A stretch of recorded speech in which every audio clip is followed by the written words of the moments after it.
In the opening scenes, we see a dealer known as Thief extracting orchids from pots and sifting through the soil, collecting worms inhabiting it. Obtaining a suitable worm from the multitude proves to be challenging. Two guys working for Thief experiment with the worms while life in the city continues as usual. A girl named Chris works in an office and is consumed with routine. Meanwhile, Thief places one of the worms into a medical capsule. In the evening at a nightclub, he searches for a suitable subject. After a tiring day, Chris, also deciding to visit the nightclub, catches Thief's attention, and he immobilizes her with an electric shock. Carrying unconscious Chris through the back door outside, Thief placed an oxygen mask on her and introduced the worm into her body using it. Upon waking up, Chris began to resist, then suddenly stood up and simply walked away. Thief followed her. Next we see Chris silently driving the car, with the guy sitting in the back seat. When they were already in Chris's apartment, she felt weakness and thirst. Thief explained that it was a normal reaction. He also claimed to have a congenital defect in his head, supposedly it consists of the sun. Barely hearing this, the girl really couldn't look at Thief and squinted as if from bright light. Thief handed her a glass of water, saying it was special. Chris's condition was on the verge of fainting. Something strange was clearly happening to her. Without trying to argue with Thief, the girl drank all the water. Then Thief explained how she should follow the instructions to earn another sip of water. It was early morning, the guy was already asleep. Being very susceptible to hypnosis at this moment, Chris did everything Thief told her, namely, copying text from Thoreau's novel Walden, or Life in the Woods onto paper sheets and forming chains. When Thief told Chris that someone took her mother and is holding her, the girl, in a hypnotic state, unquestioningly believed. She was ready to give away all her possessions, as well as money in the bank account and valuable coins, to Thief, who promised to save her mother. Chris signed all the checks Thief handed her. Then they went to the bank for Chris to withdraw money. In addition, Chris mortgaged her apartment. She did not analyze her actions at all, completely yielding to someone else's will. At home, she continued to add new links from sheets of paper to her chain. Due to the influence of hypnosis, Chris cannot eat solid food, only drinking water in small sips or eating ice at strictly designated times. Now all of Chris's money and valuables are at Thief's disposal. When he uttered a certain phrase, Chris came out of the hypnotic state and, opening the refrigerator, began to eat. After that she fell asleep right in her dirty clothes with food stains. Upon waking up, Chris felt something crawling under her skin. In desperation, Chris tried to remove the worm from her body on her own, after which she again lost consciousness. Next we see a pig farmer collecting samples of natural sounds. Particular infrasound caught Chris's attention, or rather the worm inside her, so she came, saying that it wasn't coming out. After giving Chris some liquid to drink, the farmer arranged something like a blood transfusion procedure, as a result of which the worm ended up inside a young pig. The animal was not well at first, but when the sampler returned it to the farm, it behaved as usual. Having freed herself from the parasite inside her, Chris looks absolutely exhausted. After some time, she woke up in an off-road vehicle parked next to a highway. Recent events were erased from Chris's memory. Unable to hold back tears, Chris arrived home in the same vehicle. Finding a terrible mess in her apartment, Chris was about to call the police but suddenly realized she didn't know what to say.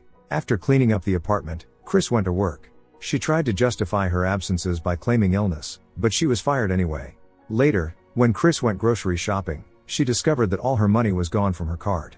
Chris consulted a lawyer and tried to dispute the money transfers, but her signature was on all the documents. Chris tries to understand what happened to her during those few days, but in vain. About a year passes. Chris fell asleep on a train, and when she woke up, a guy immediately caught her attention. Chris felt the connection between them on a mental level. It seems Jeff felt the same because he approached her. They had coffee together and exchanged phone numbers. Soon fate brought them together again on the train. All these days, Jeff had been trying to call Chris, but for some reason she didn't answer. They went into a cafe. Jeff shared that he works for a firm handling corporate and personal accounts. However, despite this, he does not drive his car, but by train. Chris in turn shared that something strange happened to her a year ago, and since then, she has been taking medication. After a snack, as they strolled, Jeff also decided to confess something. It turns out he is divorced. Chris doesn't care about anything he says. Jeff regularly meets with clients, while Chris tries to find harmony within herself. In the evenings, Jeff, buying ready-made food, returns to an empty apartment. Sometimes in a detached state, he weaves paper chains. The sampler adds to his collection of natural sounds, finding it enchanting. This gives him a sense of unity with something natural, which has long been alien to ordinary people. The sampler dedicates all his free time from farm work to this, while Jeff and Chris perform mechanical daily actions, although their minds are somewhere far away. Chris now works in a sign shop. It's very different from her previous life. The sampler tries to compose notes for his audio recordings but fails. So he tore the sheets and threw it away. Sometimes in the town the sampler observes people. The rest of the time he spends on the farm. Yet human psychology is of interest to him. One day he witnessed a woman being hospitalized in critical condition. Her husband was distraught and never left the wife's ward. The woman suffered from asthma. Some time before the tragedy the couple often quarreled because of a lack of understanding between them. It was as if the sampler was an invisible observer of all this. Jeff and Chris began to grow closer, feeling that they were bonded by something that lay beyond human cognition. Once when the topic of marriages came up, Chris asked Jeff why he divorced his wife. Jeff explained that initially everything was fine, but at some point he experienced a psychotic episode. Jeff woke up in a motel on the other side of town. Chris understands him like no one else, because she has gone through a similar experience. Eventually their communication turned into passion. Closing their eyes, they saw themselves on that very farm. In the morning Chris prepared breakfast. She is happy that a kindred soul has finally entered her life. Jeff has no permanent residence, he lives in different motels. But Chris is content with it. They both feel lost and live as they have to, content with little. Once going to a banquet at work, Jeff invited Chris to go with him.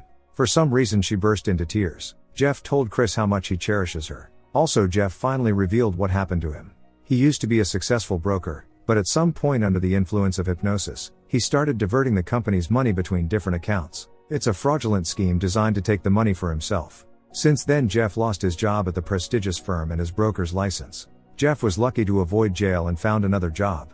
Chris doesn't judge her beloved because she knows what it's like to lose memory and control. One day Chris thought she might be pregnant. The sampler is concerned that many animals on his farm have become aggressive. This may be due to the upcoming births. After reviewing the test results, the doctor ruled out pregnancy for Chris. However, the examination revealed that she had a tumor, which was removed. Chris denied this. The medical staff wonders how this could be possible. Somehow Jeff feels Chris's physical pain. They share each other's suffering on both an emotional and physical level.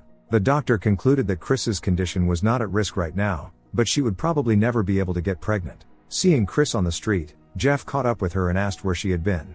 Chris tried to explain that something had happened to her, but Jeff, who was concerned, seemed not to hear her. He declared that he was ready to marry Chris right now.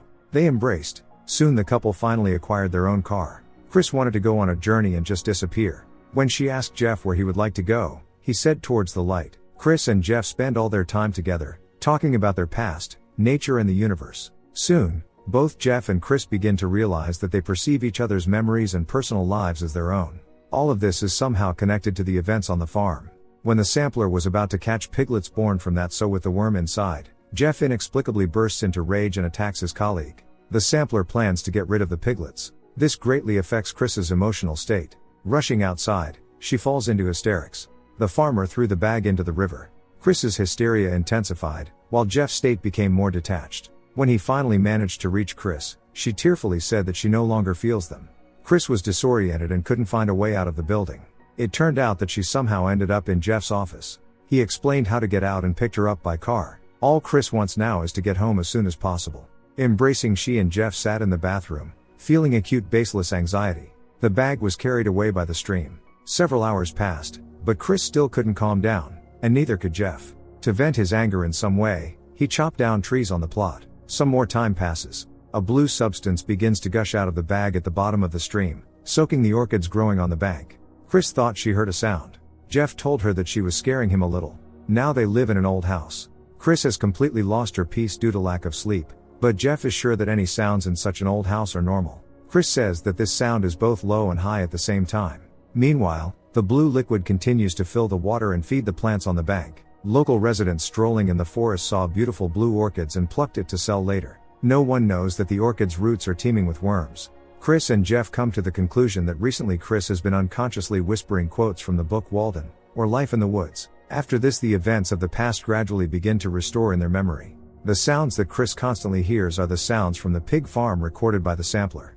Both she and Jeff understand this at a subconscious level. Intuition continues to lead them forward in search of answers. Next, there is an imaginary episode in a white empty room, where the sampler and Jeff sit at one table, and then Chris joins them. It was a silent scene. The events take place in the imaginary room and on the pig farm simultaneously. Suddenly Chris, who was holding a gun, shot, taking the sampler's life. Finding a box with recordings, Jeff and Chris were able to figure out the names of other people in whom the parasite was introduced. They sent each of them a package with the book Walden, or life in the woods, thereby triggering memories. In one of the final scenes, we see how all these people gathered on the farm. Soon the farm transformed, and the animals there are well cared for thanks to these people. Orchids in the forest no longer turn blue. Thief no longer receives worms and cannot alter people's consciousness. For the first time since the strange incident, Chris found meaning in living on.